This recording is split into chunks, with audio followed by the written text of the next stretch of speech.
हमारा रामना दर्शन है। जंगल में जोगी बसता है, कभी हंसता है कभी रोता है। बस આપણે દરેક દેવતાઓને આહવાન કરીએ, દરેક દેવતાઓને 2-5 મિનિટ નાનકડું સંકીર્તન લઈ કથામાં આગળ વધીએ તો ભાવ અને શ્રદ્ધાથી રામ કૃષ્ણ હરે રામ કૃષ્ણ હરે।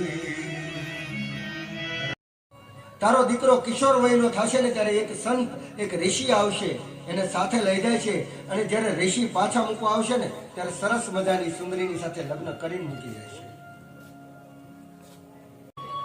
અને અહીંયા સમાધિ લાગી ગઈ તો થોડો ઈશારો કર્યો, અયોધ્યા છે। મહાદેવજી આંખ ખોલી છે, ભગવાનના બાળ રૂપના દર્શન કરીને મહાદેવજી રામજીને કૌશલ્યાને સોંપ્યા છે।